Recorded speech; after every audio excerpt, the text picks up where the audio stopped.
Welcome to the Snowbirds Expat Radio Podcast, powered by the Snowbird US Day Tracker app.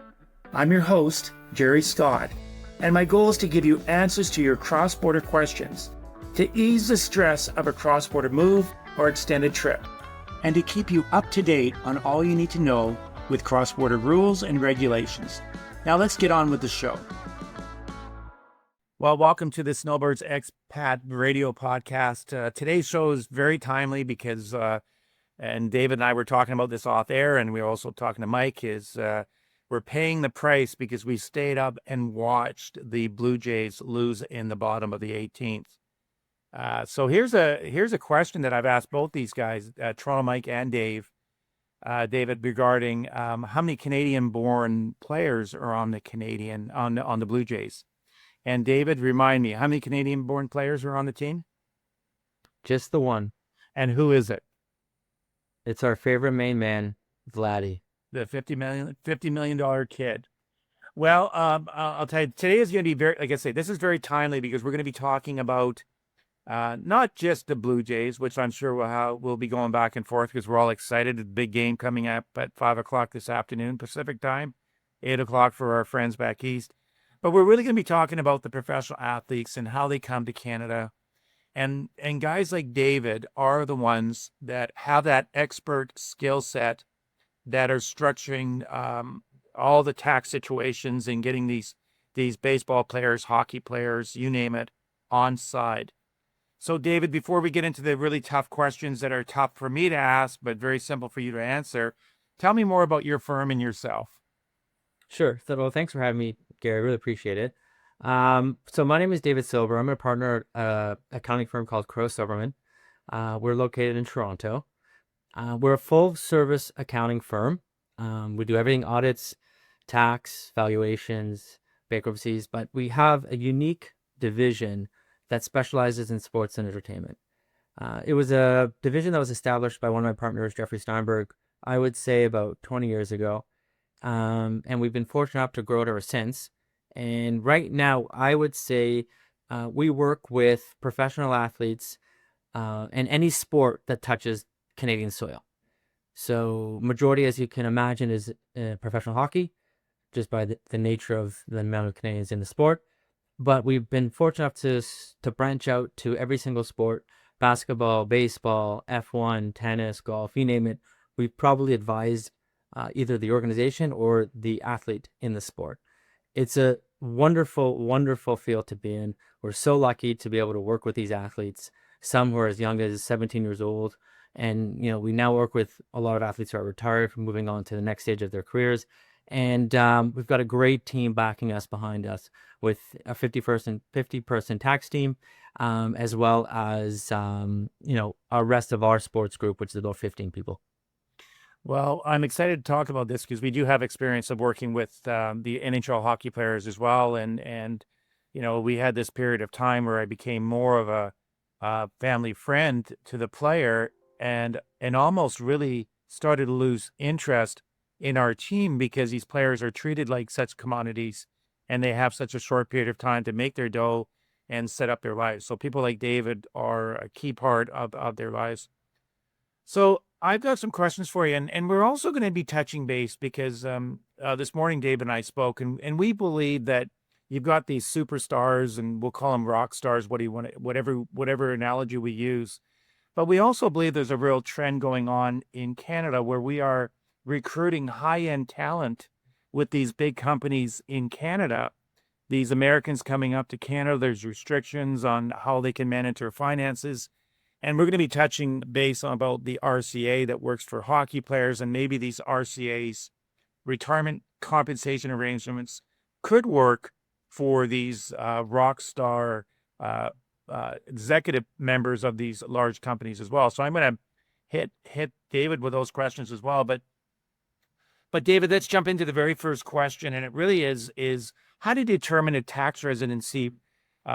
We can pick on the Toronto Blue Jays today, and let's say they sign this young kid, as some of these players you've worked with, you mentioned was 17, but let's say you're working with this 22-year-old that's just signed this amazing free agent contract with the with the Toronto Maple Leafs. How do you determine where these guys are at from a Canadian tax residency? That's a great question, and that's the question I asked all my athletes on an annual basis, or even on a semi-monthly basis, because it's so important to get the tax residency determination correct. So I'll just take a step back. If you're a U.S. citizen, it's very easy. U.S. citizens in the U.S., you're taxed based on your citizenship. So wherever you are in the world, if you're a U.S. citizen, you're always paying tax in Canada, in the U.S. From a Canadian tax perspective, when we look at residency, the CRA, the Canada Revenue Agency, doesn't have one thing they look at that says, okay, you have X, therefore you're a resident of Canada for tax purposes.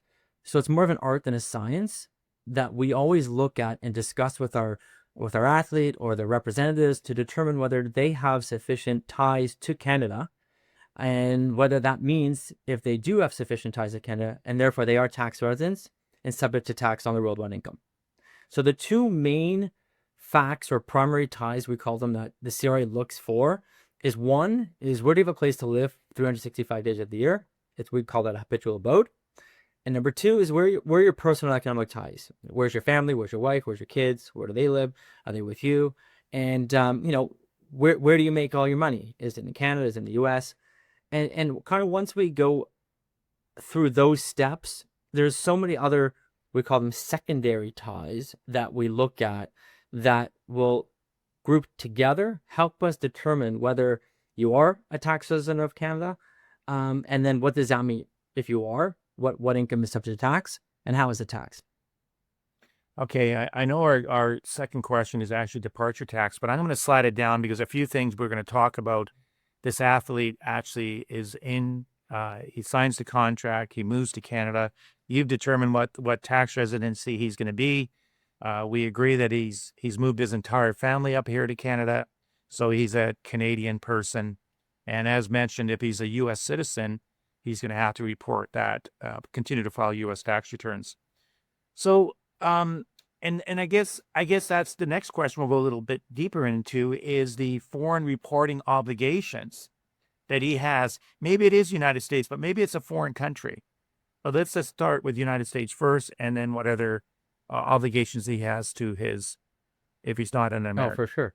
So let's say we've already determined that you are a resident of Canada for tax purposes, and you've, in the meantime, have built up a large portfolio of investments in the U.S. Pick a brokerage, JP Morgan, whoever. And what that means is you probably have substantial assets in that investment account. So there's a disclosure form in Canada that says pretty much, what assets do you have outside of Canada? The CRA wants to know where your money is. The difficult part is they don't make it easy for the individuals that have accounts outside of the U.S. So what I mean by that is the CRA is going to make you disclose on a security by security basis every single asset you have in their investment portfolio. So let's say in your investment portfolio, you have 50 different securities ranging from Google, Meta, NVIDIA, name a security. They are requiring you to report very specific information by each security. And unfortunately, the U.S. brokerage firms aren't accustomed to this information, and therefore do not provide this with their annual tax packages that they provide, their 1099s, for example. So we have to go through this enormous exercise to ensure we report every single asset, including the trades that happen throughout the year, because we want to know with the capital gains as well. And it adds no value. And what I mean by that is it doesn't impact your tax liability at the end of the day. It's purely a disclosure requirement that the CRA makes you do.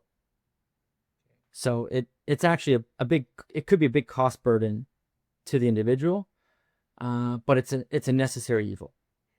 Now, what about this? Let's say we just signed, Toronto Maple Leafs just signed, or just traded for this, a goalie from Boston who just signed an 8-year deal. Not that I'm saying that Toronto's looking for goaltending, but let's say they trade for this guy. He's an American citizen. He comes up to Canada. He's still got 7 years on his contract, and he's still planning on spending the summers in United States. So you're almost straddling two countries. How does that come into play? Because is he technically exiting United States to come to Canada? So we see that situation all the time, and we can view this athlete in two different ways. The first way we can say it is he comes to Canada and he says to us, you know what, I don't want to stay here. I'll play here, no problem, but I'm really going to go back home at the end of the season. I'm going to train back home. My family's back home. My house is back home. So I'm maintaining my ties to the U.S. So I'm still going to be a resident of the U.S. for tax purposes, and I'm going to be a non-resident of Canada for tax purposes. So what does that mean? That means that in terms of my initial comment, is we're trying to minimize the ties to Canada because you don't want to be a resident of Canada for tax purposes. And B, what that means is, okay, I'm still getting paid in Canada. Do I have to pay tax on my entire salary in Canada? And the answer to that is no. Because what happens if you're a non-resident of Canada and you are being paid by a Canadian team, the Leafs in this particular example, we have a position we can take with the CRA that you only need to pay tax on what we call your Canadian sourced income. Okay, so if you're earning $1 million, just to keep it simple, what we would do is we would look at what portion of that Canadian sourced income and what portion of that is US sourced income. And typically, we do it based on a duty day count. How many days we're in Canada, how many days we're in the US. And when we figure that out, that's the portion of tax that you'll pay in Canada on the Canadian sourced income. And then all the while, you'll still pay your worldwide income in the US because that's where you are a resident for tax purposes. So you're not necessarily paying tax twice. You're just paying tax in Canada on your Canadian sourced income, and you're paying tax on your worldwide income in the US. And then we can go through, Gary, I'm sure your next question is going to be, wait a second, David, you told me he's paying tax in Canada on his income with the Leafs, and he's paying tax in the US on his income in the Leafs. So he's paying tax twice, right? I may be leading you into another question that you may have. No, actually, what I was doing was the goalie that the general manager of the Toronto Maple Leafs is trying to make, which is myself today. His salary is $8.25 million. So I don't know if that fits under the Maple Leafs salary cap. Well, it's interesting because in that situation, like you say, he's only going to pay. Now, what about these hockey players that, because it's a Canadian team, they only played so many games in Canada. What about all those games they pay in the United States? Is there a tax obligation for hockey players to pay IRS in that situation? 100%. So in the US, every single state's like a different country. So when we file tax returns for our athletes in the US, we can file up to 20 different tax returns in one particular year. And you can imagine how big the tax return gets. It's like over 500 pages. It's crazy. But the way it works is you pretty much pay tax in the US in every single state you play in. So we source the income that you earn to that particular road game, right? New York, Detroit, pick a state. So athletes, even if you're on a Canadian team and you go on the road, you're also going to pay tax in those different states as well. So regardless of what team you're on, if you're in the NHL, you're paying tax in both Canada and the US. Full stop. Now, what about this past summer when we had Brad Marchand sign with Florida? They said there was an unfair advantage because there is no state tax in Florida. Is that really true? Because he's still got to pay all the other states, federal tax and state taxes. And so everyone thinks that these non-state tax have an advantage. Florida, Vegas, Dallas. Well, you're right. If you're a U.S. tax resident, you'll only pay your federal tax at 37%, and then you don't have any state tax. But the road games still are subject to tax in Illinois and all those other states. But yes, there is a little bit of a benefit that their overall tax rate will be lower. But we wanted Marchand to come to Toronto, and then people would say, "Well, he's definitely not going there. Your taxes are the most." Well, in fairness, there are other ways we could structure his contract in such a way that we could try to minimize the Canadian tax that he would have to pay on his contract.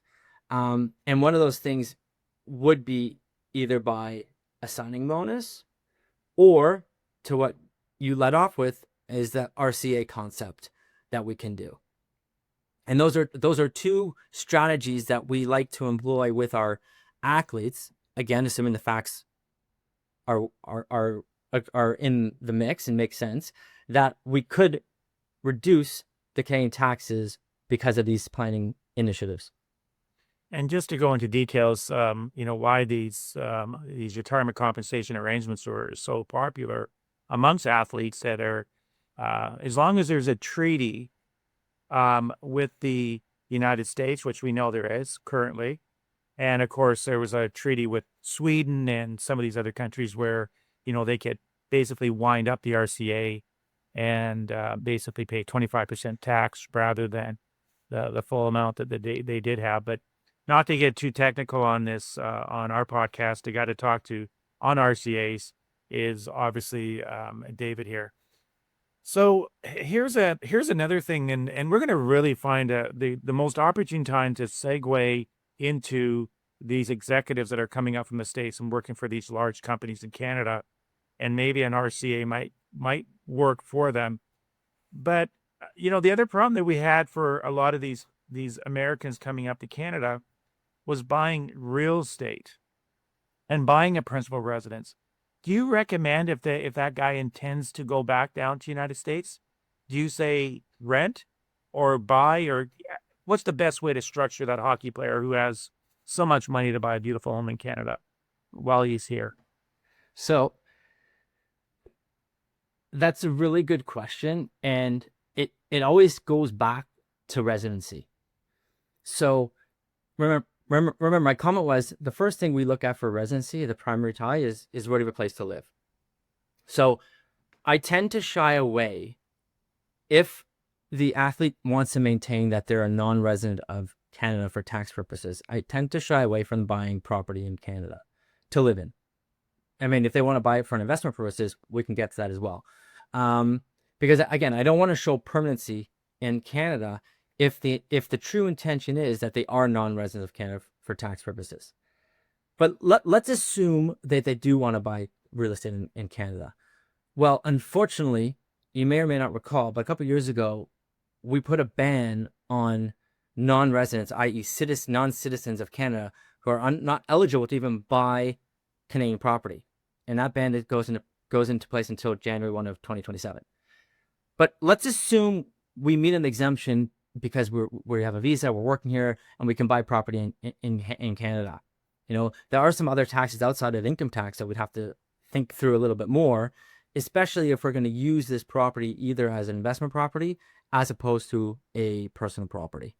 I mean, I can go down that road, but one thing I do want to just touch on a little bit, and I want to flip the switch just a little, is we have a Canadian who now signs an 8-year deal with Boston, and they have a house here in Canada, and they're going to move to the US. What are they going to do with that house? Well, they're probably going to rent it out to a player in Toronto and have them live in it while they're not there. Why is that so important? The reason that's so important is because there's other taxes in Canada, the vacancy tax, the underused housing tax, that may be applicable if the house is staying vacant for more than 6 months of the year. So in order to avoid that trap, usually we'll have the player rent that house out for 6 months, and then they'll avoid the vacancy tax that they could be hit with. Now, what about these? When a player is moving up to Canada here, he's going to live in Canada. His residency will be Canada. He's an American living in Canada.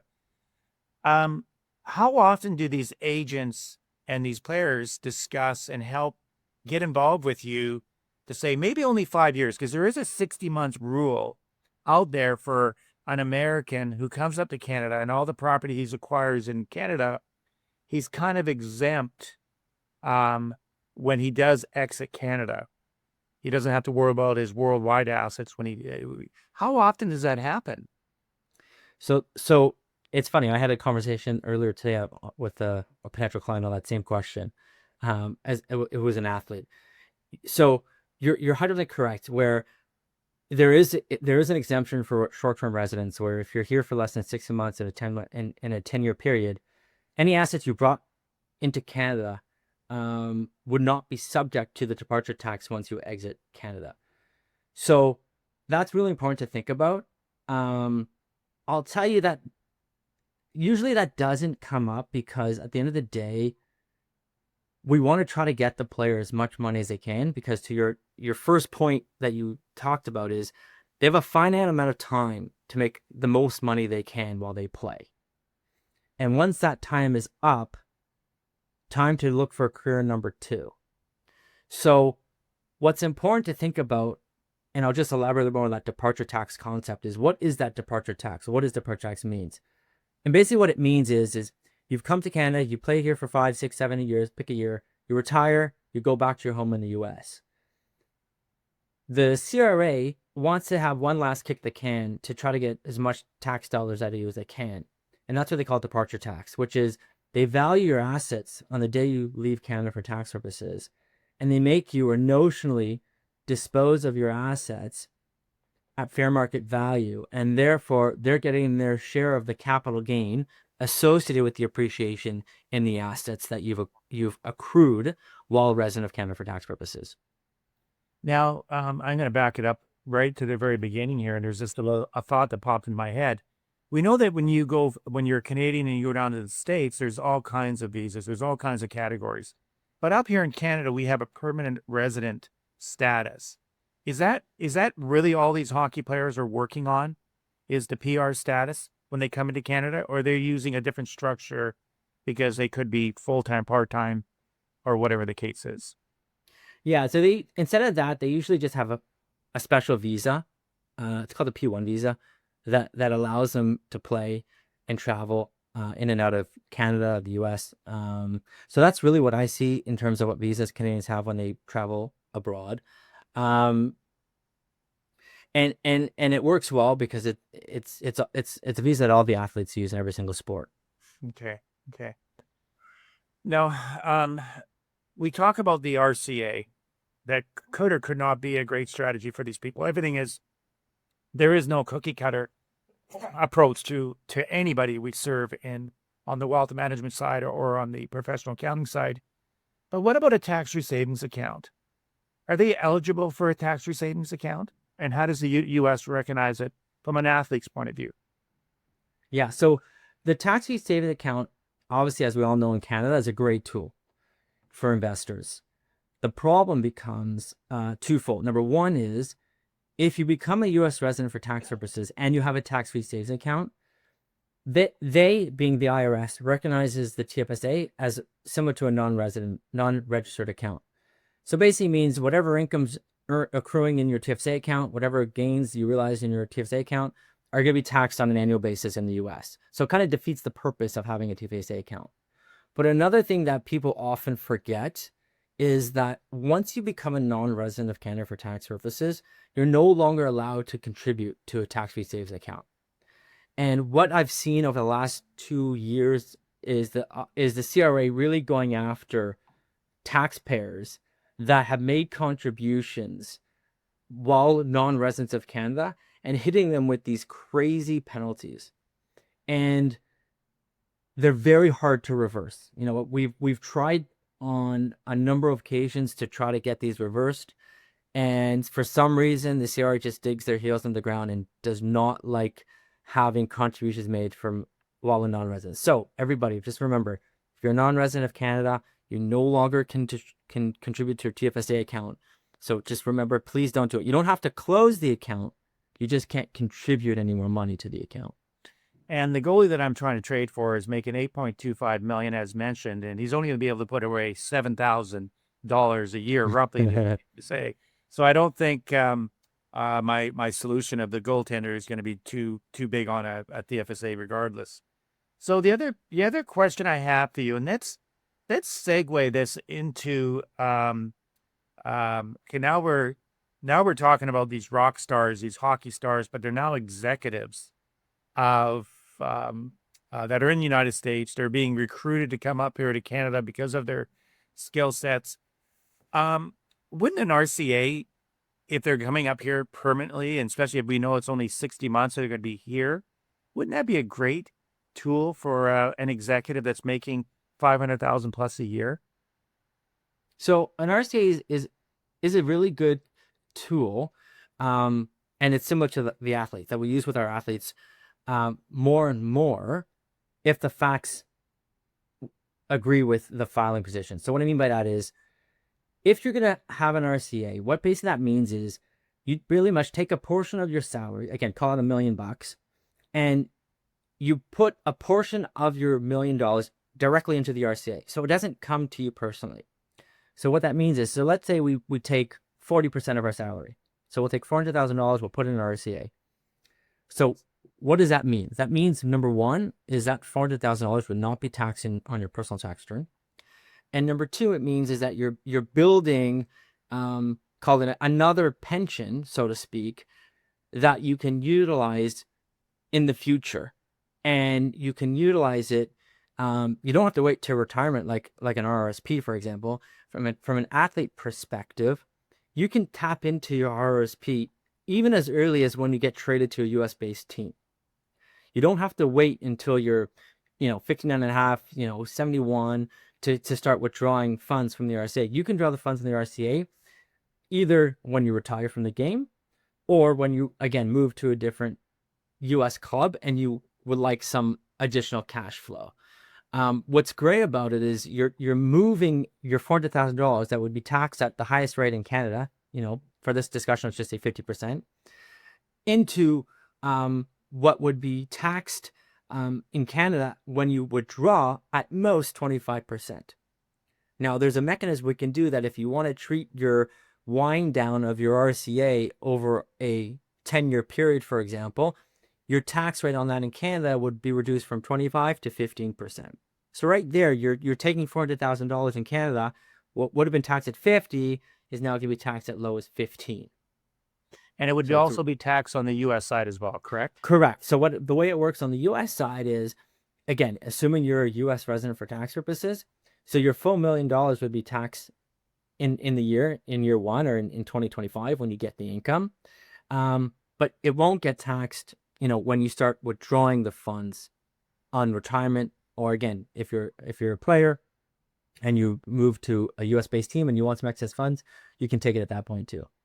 We heard some of these RCAs, people, some of these players having problems with it, and may it be Batista, I think it was one of the guys that was in the courts. Yep. That was in and I think what's happening with those RCAs is they're trying to wind them up the day they leave Canada, and then it becomes a bit deferral mechanism, which I think is, you got to be very careful with how soon and how you withdraw that money.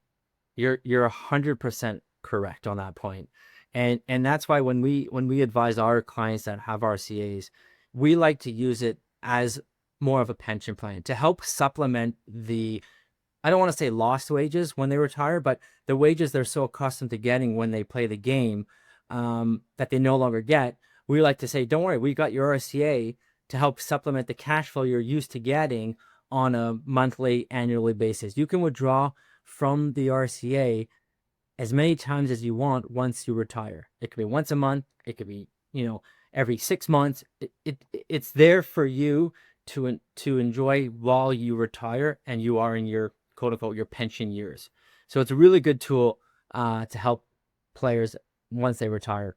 So here's something else that, and this is a question I really don't know the answer, other than reading the articles on John Tavares when he signed that 8-year contract going back about 8 years ago. I know he just signed this summer at a great price with the Leafs again, but he signed the contract in the United States. He got his signing bonus in the United States, and then he came to Canada, and then we started seeing that CRA said, hey, wait a second, Johnny, you owe us $2.5–3 million. What was the controversy over that?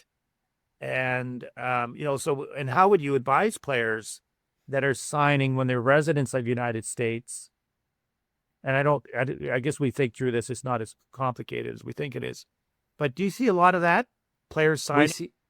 We see so much of that. The signing bonus is another way we can try to minimize tax in Canada. Because when you look to the Canada-US treaty, there's a provision there that says if you receive a signing bonus, then the maximum amount of tax you can pay in Canada, assuming you're a U.S. resident for tax purposes, is only 15%. So again, you look at someone who's getting a salary in Canada, you're taxed at 50% on your regular wages, and now you're getting a signing bonus and you can only now pay tax at 15%. Well, that's a huge savings in Canada for tax purposes. So without going into details and without boring the audience, what you really need to think through is, do I have the right fact pattern, and do I have the right support that this is actually a true signing bonus that I am receiving, and not just a separate type of remuneration or compensation that I am receiving. So it's very important that you speak to your agent, you speak to your advisors to make sure that when you are signing these extensions or these new contracts, that you understand really what the tax implications are. And with me and my team, we're finding more and more agents and players are asking us to provide our thoughts in terms of what is going to be my net take-home pay if I sign with Boston versus signing with Columbus versus signing with Winnipeg. Tell me what my net tax take-home pay will be in these three teams. Let's talk about RCA if I can do it. Let's talk about signing bonuses if we can get the right contract language in place, to then really tell me what my true tax is going to be between Canada, US, this state, and that state. And that I find is really value added. And I find more and more players and more agents are looking for that advice and that additional value add that we provide. So that process is, so you must know a lot of agents then that are referring people. Is it coming from advisors? Is it coming from the banks? I mean, how do you get involved? And because obviously, just like us, when someone leaves, we would love to get involved with someone before they left the United States. If they're coming back to Canada, if we could get involved with them 5 years before they move back to Canada, they could be in a lot better position. So how do you get involved, and what time in the process do you get involved with these players? Ideally, we'd like to get involved, like you said, like from the beginning, like even when they sign their entry level contracts. But a lot of our clientele in the athlete world comes from agents, comes from their financial advisors, and believe it or not, word of mouth. Players talk in the locker room about taxes. I hate it when my client comes to me and says, my lineman got a massive refund. How come I didn't get it? So they come basically from those 2-3 sources. And then what we try to do is, we're not the accountant that basically says, okay, we will file your tax return, in March, April, in a particular year, and then we don't hear from you again. The way we've structured our department, our platform, is that we're your trusted advisor. Add us to your professional team like you do with your agent, with your broker, with your lawyer, and use us to help you make the best financial decisions you can make. It always goes back to what you said again in the beginning. They have a finite amount of time to make the most amount of money. So how can we help you make sure you're making smart business and financial decisions? Yeah. It's very interesting when we do get involved in these types of relationships. We spend so much time with these people, and we want to make sure that, that the accountants are the best, the immigration lawyers are the best. And I know teams do have resources available to them, and, mobility programs when they do move up, they are helping these players find homes and stuff. But I would have to believe it's very difficult for a young person. These are young people that are, unless you're the Canucks, we like to sign these guys when they're really old. But it's so important to have these players have great gatekeepers, and I guess that's what David is a great gatekeeper for these players. So, David, other than that, we've got another exciting game tonight. So we're all, hopefully we don't have to stay up till 2:30 in the morning again. Out here in the Pacific, we only stayed up till 11:30 before Freddie hit the home run, but who is a Canadian, if I'm not mistaken. I believe he's a Canadian. Yep. Anyhow, I truly appreciate your expertise, and we look forward to having you on the podcast again, because this is really, really important. These young people, these hockey players, they focus on their careers. I have a son-in-law who, his brother was drafted first round by Boston in the Patrick Kane draft year, and then Carson went down the States and he played hockey on a full scholarship. And these young people are looking for great advisors. So we appreciate what you do for those young superstars that we admire and kind of live our life through them. So, No, I appreciate the opportunity. Go Jays, go. yes, exactly. Okay, well, you be safe. All right. And we'll go put that bet on the Toronto.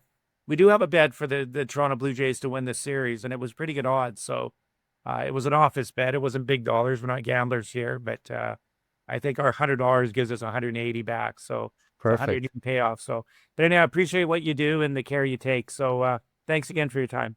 Thank you so much. Take care. Thank you again for listening to the Snowbird Expat Radio Podcast.